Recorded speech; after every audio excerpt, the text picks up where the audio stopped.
Hello friends, नमस्कार। मैं प्रियंका स्वागत करती हूँ आप सभी का आपके अपने चैनल टारगेट टीचर जॉब में। तो फ्रेंड्स, कैसे हैं आप फ्रेंड्स?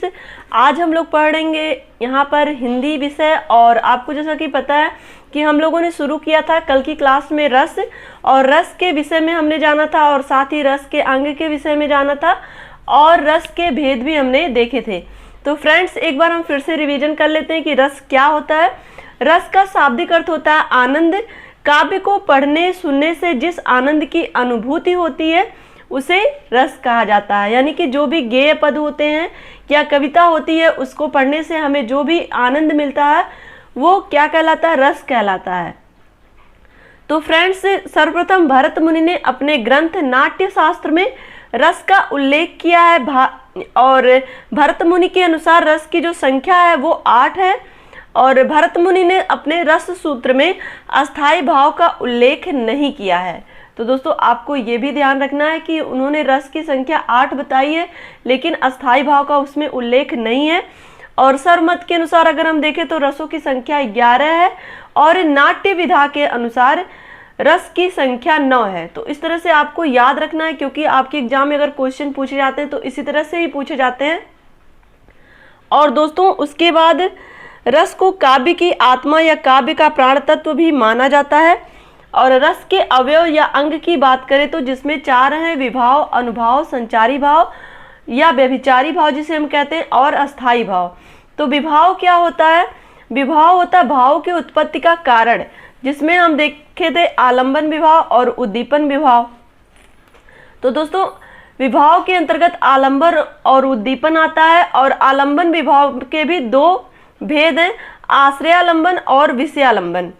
तो आश्रयालंबन में क्या होता है कि जिसके मन में भाव जगे वो आश्रयालंबन होता है, और जिसके प्रति भाव जगे वो विषयालंबन होता है। क्लियर? इतना कल की, अगर आज की क्लास आप ले रहे हैं, कल की क्लास नहीं लिए हैं, तो चैनल की प्लेलिस्ट में लिंक है, आप वहां से सबसे पहले कल की क्लास देख लीजिएगा, क्योंकि कल की क्लास बेस था पूरे रस का, तभी आपको रस समझ में आएगा। जब तक आपको विभाव, अनुभाव, व्यभिचारी भाव और उसके बाद आपका अस्थाई भाव नहीं क्लियर रहेगा, तब तक आप थोड़ा सा रस समझने में आपको दिक्कत होगी। उसके बाद दोस्तों था उद्दीपन विभाव। उद्दीपन विभाव में जैसे कि जो चीज़ों को देखकर हमारे मन में भाव उत्पन्न होता है उसे क्या कहते हैं? उद्दीपन कहते हैं। और दोस्तों, जैसे चांदनी, कोकिल कूज, एकांत स्थल, रमणीक उद्यान, इन सब चीज़ों को देखकर नायक या नायिका के शारीरिक चेष्टाएं होती हैं। और उसके बाद था अनुभव। तो अनुभव का मतलब होता है गुस्से में मुंह में लाल हो जाना, होठ फड़कना, यानी कि जो हमारे आंतरिक मनोभाव हैं वो हमारे फेस पे नजर आए, तो उसी को क्या कहते हैं? अनुभव कहते हैं। जिसमें प्रेम में पसीना आना, घृणा में नाक सिकोड़ना, ये सब आता है। और संचारी भाव क्या होता है? जो भाव अस्थाई भाव के सहायक रूप में आकर उनसे मिल जाए वो संचारी भाव कहलाते हैं। लेकिन दोस्तों देखिए, ये जो संचारी भाव होते हैं ये घटते बढ़ते रहते हैं। यानी कि ये, इसको भरत मुनि ने कहा कि ये जो होते हैं ये पानी में उठने वाले बुलबुले के समान होते हैं, जो अपने आप ही विलीन हो जाते हैं। तो यहाँ पे संचारी भाव को हमने समझा, और इनकी संख्या 33 होती है। और दोस्तों, उसके बाद है अस्थाई भाव। अस्थाई भाव का मतलब होता है प्रधान भाव। यानी कि प्रधान भाव वही हो सकता है जो रस की अवस्था तक पहुंचे। यानी कि अभी हमने देखा विभाव, अनुभाव और संचारी भाव, और ये आपका चौथा अस्थाई भाव। अस्थाई भाव ही ऐसा भाव है जो अस्थाई रह करके रस की सीमा तक पहुंचता है, कह सकते हैं हम, रस तक पहुंचता है, यानी कि रस की अवस्था तक पहुंचता है। और दोस्तों, यहाँ पर हम देखें तो रसों की संख्या हम लोगों ने देखी थी टोटल 11, जिसमें से अगर हम इसके पहले हम लोगों ने अभी पढ़ा कि नाट्य शास्त्र के अनुसार जो रसों की संख्या वो 9 है। लेकिन दोस्तों, वात्सल्य रस और भक्ति रस को भी का जो अस्थाई भाव है वो रति है, और श्रृंगार रस का भी अस्थाई भाव रति है। तो इस वजह से वात्सल्य रस और भक्ति रस को श्रृंगार रस के अंतर्गत ही रखा जाता है। तो इस यहाँ पर इसी वजह से जो टोटल संख्या होती है वो 9 रहती है। लेकिन अगर हम वात्सल्य रस और भक्ति रस को इंक्लूड करके जोड़ते हैं तो टोटल संख्या 11 हो जाती है। तो एक बार हम रस के भेद में सबका नाम जान लेते हैं, फिर उसके बाद आज हम रस के भेद में टोटल आपके 11 है, इसमें 11 में से आज हम 6 पढ़ेंगे। तो फ्रेंड्स यहाँ पर देखिए रस के भेद में है श्रृंगार रस जिसका स्थायी भाव है रति, करुण रस जिसका स्थायी भाव है शोक, अद्भुत रस जिसका स्थायी भाव है विस्मय। दोस्तों देखिए ये सारा चीज़ें हम लोग कल की क्लास में पढ़ चुके हैं, लेकिन एक बार फिर से रिवीजन हो जाए तो ज़्यादा अच्छा होगा। तो अभी देखिए हम लोग भेद पढ़ लें, उसके बाद सीधे हम लोग श्रृंगार रस पढ़ेंगे। तो यहाँ पे देखिए चौथा है रौद्र रस जिसका अस्थायी भाव है क्रोध, और वीर रस जिसका अस्थायी भाव है उत्साह, और हास्य रस जिसका स्थायी भाव हास्य, और भयानक रस जिसका स्थायी भाव है भय, विभत्स रस जिसका स्थायी भाव घृणा यानी कि निंदा, शांत रस जिसका स्थायी भाव है निर्वेद, वात्सल्य रस जिसका स्थायी भाव है वात्सल्य रति, और भक्ति रस जिसका स्थायी भाव है भगवत विषयक रति। तो यहाँ तक हमने कल की क्लास में पढ़ा था। आज हम सीधे देखेंगे श्रृंगार रस। दोस्तों श्रृंगार रस में देखिए नायक नायिका के सौंदर्य तथा प्रेम संबंधी वर्णन की परिपक्व अवस्था को श्रृंगार रस कहते हैं। तो दोस्तों यहाँ पर देखिए श्रृंगार रस का बहुत ही अच्छा सा आपको परिभाषा देखने को मिल रहा है कि जो नायक और नायिका यानी कि हीरो और हीरोइन, इंग्लिश में इनको हीरो हीरोइन ही तो कहेंगे, तो इनके सौंदर्य तथा प्रेम संबंधी जो वर्णन होते हैं, उनकी जो परिपक्व अवस्था होती है यानी कि इनकी जो लास्ट स्टेज होती है इनके अपने संबंधों की, उसी को क्या कहते हैं? श्रृंगार रस कहते हैं। अब यहाँ पे देखिए श्रृंगार रस के भी दो भेद हैं। पहला संयोग श्रृंगार, यह उस स्थान पर होता है जहाँ नायक और नायिका के संयोगावस्था का वर्णन होता है, इनमें मिलन का संयोग का वर्णन होता है, यानी कि यहाँ पर नायक नायिका के मिलन का वर्णन होता है, यानी कि वो यहाँ पर एक दूसरे के साथ खुश हैं और एक ऐसा संयोग है जहाँ पर वो अपने सुख की अनुभूति कर रहे हैं, तो ऐसी अवस्था को संयोग श्रृंगार कहते हैं।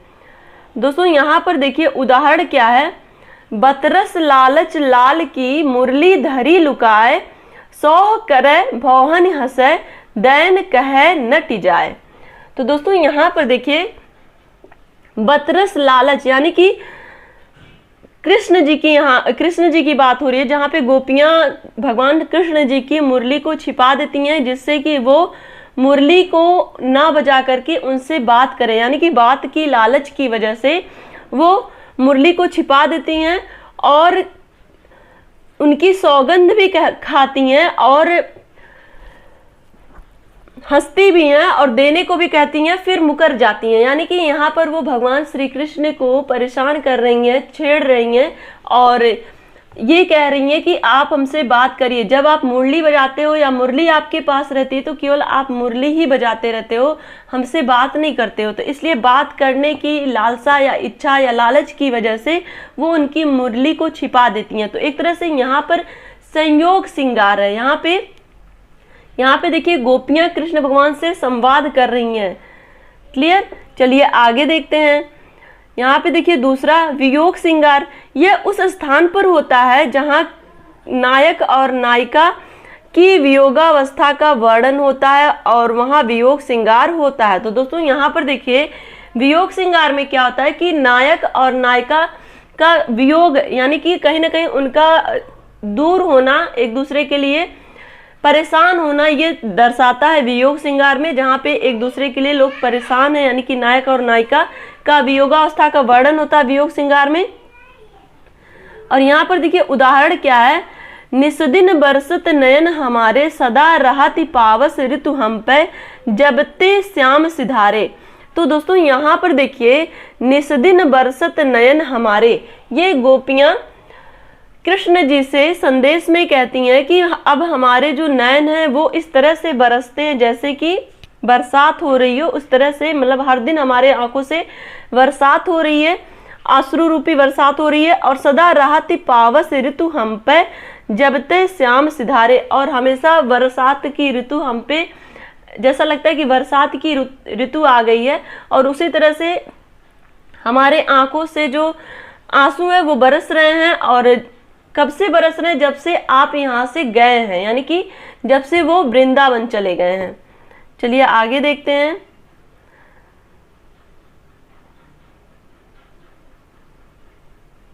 यहाँ पे देखिए दूसरा नंबर है करुण रस। करुण रस का स्थायी भाव होता है शोक। दोस्तों देखिए यहाँ पर एक चीज और बताना था यहाँ पर देखिए श्रृंगार रस, श्रृंगार रस का अस्थाई भाव यहाँ पे देखिए नहीं लिखा।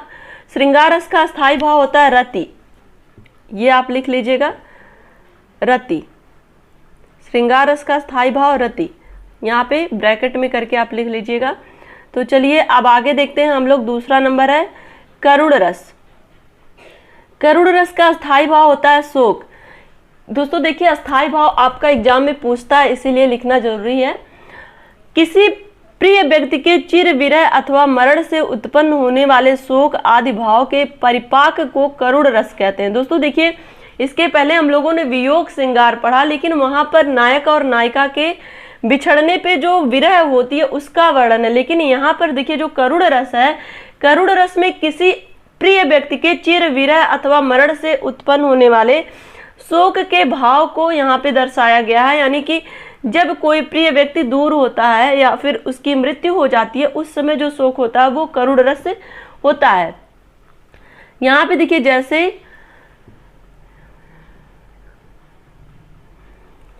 यहाँ पे देखिए, धोखा ना दो भैया मुझे, इस भांति आकर के यहाँ मझधार में मुझको बहाकर तात जाते हो कहाँ।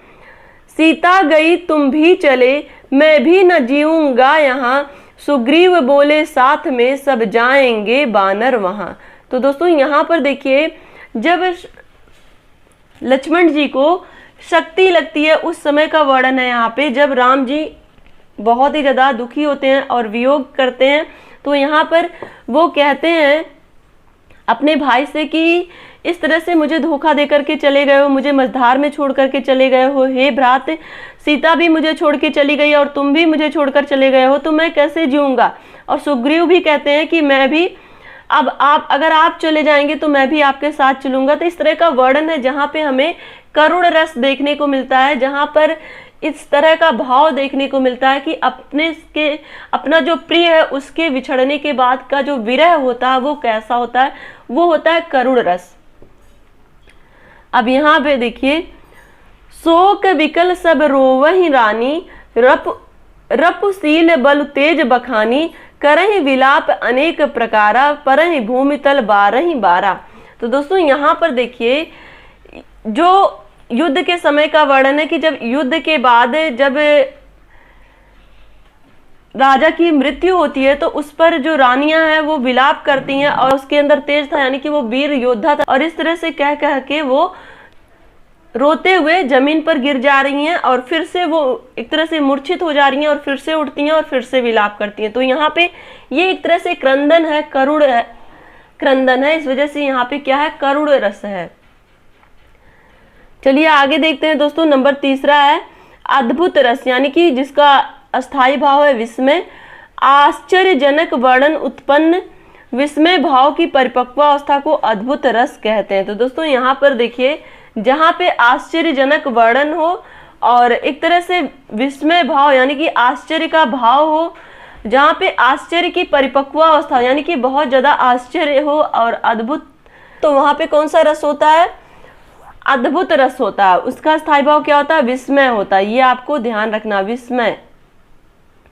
जैसे देख यशोदा शिशु के मुख में सकल विश्व की माया, क्षण भर में वह बनी अचेतन, हिल न सकी कोमल काया। तो दोस्तों यहाँ पर देखिए आपको पता होगा, आपने देखा भी होगा, जो श्री कृष्ण आता था उसमें भगवान श्री कृष्ण जब बचपन में छोटे रहते तो मिट्टी खाते हैं, तो माता यशोदा उनके मुख को ओपन करने के लिए कहती हैं, यानी कि खोलने के लिए कहती हैं और कहती हैं कि अपने मुंह से मिट्टी निकालो। तो लेकिन जब वो मुंह खोलते हैं तो उनके मुख में उनको पूरा ब्रह्मांड दिखाई देता है, जिसको देख करके वो डर जाती हैं और एक तरह से क्षण भर वह बनी अचेतन, यानी कि वो बिल्कुल अचेत हो जाती हैं, मूर्छित होकर गिर जाती हैं, जैसे लगता है कि वो क्या देख ली हैं। तो यहाँ पर ये इतना आश्चर्य की बात थी कि उन्हें अपने बालक के मुख में पूरा ब्रह्मांड दिखाई दिया, तो वो चौंक गई, इतने ज्यादा आश्चर्य में हुई कि वो अचेतन अवस्था में हो जाती हैं। चलिए आगे देखते हैं। यहाँ पे देखिए नंबर 4 पर है रौद्र रस। दोस्तों समझ में आ रहा होगा तो कमेंट करके हमें जरूर बताइएगा, वीडियो को लाइक जरूर कर दीजिएगा, और अगर आप चैनल पे नए हैं तो प्लीज सब्सक्राइब भी कर लीजिएगा, क्योंकि आपके लिए इतनी मेहनत तभी सार्थक है जब आप मेरे साथ जुड़े रहेंगे। तो फ्रेंड्स यहाँ पर देखिए रौद्र रस यानी कि क्रोध, किसी व्यक्ति के द्वारा क्रोध में किए गए अपमान आदि के उत्पन्न भाव की परिपक्वावस्था को रौद्र रस कहते हैं। यानी कि कोई भी व्यक्ति जो कि बहुत ही ज्यादा क्रोध की अवस्था में है, क्रोध की वजह से ये कौन सा रस हो जाएगा, ये रौद्र रस हो जाएगा, रौद्र रस, जिसका स्थायी भाव क्या होता है, क्रोध। ये आप याद रखिएगा।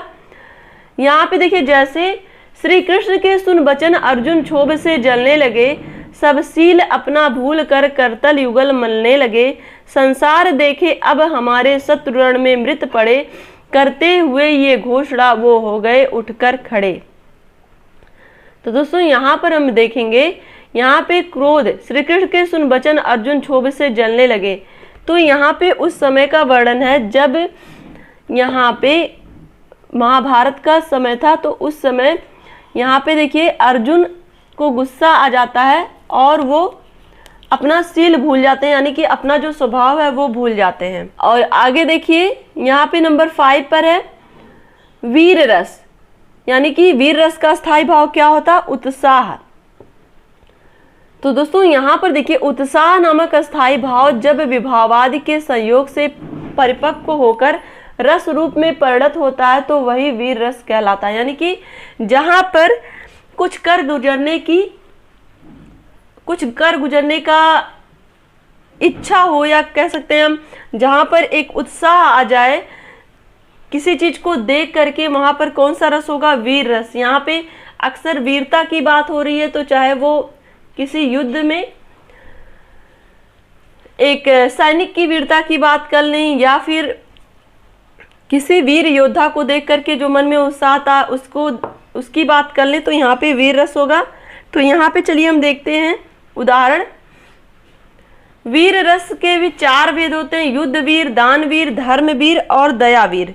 तो दोस्तों यहाँ पर देखिए वीर रस के 4 भेद किस तरह से हैं। कोई युद्ध में वीर होता है, तो कोई दान में वीर होता है, तो कोई धर्म में वीर होता है, और कोई दया में वीर होता है। यानी कि वीरता यहाँ पे 4 तरह की बताई गई है, और ये वीर रस के भी भेद हैं।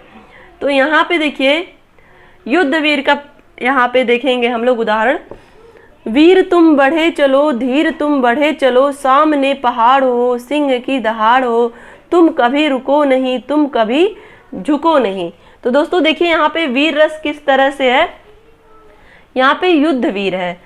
तो यहाँ पे देखिए आपको यहाँ पे देखने को मिलेगा वीर रस, इसका स्थायी भाव क्या है, उत्साह है ना। तो यहाँ पे जब आप पढ़ेंगे ये कविता, ये इसमें युद्ध वीरता के विषय में है, लेकिन जब इस कविता को आप पढ़ रहे हो तो वीर तुम बढ़े चलो, यहाँ पे एक उत्साह आ रहा है कि तुम बढ़े चलो, धीर तुम बढ़े चलो, चाहे सामने पहाड़ हो, चाहे सिंह दहाड़ रहा हो, तुम्हें कभी रुकना नहीं है, तुम्हें कभी झुकना नहीं है, तुम आगे ही आगे बढ़ते जाओ। यानी कि यहाँ पे उत्साह देखने को मिल रहा। तो यहाँ पे हमने देखा युद्ध वीर। अब हम देखेंगे यहाँ पे दानवीर।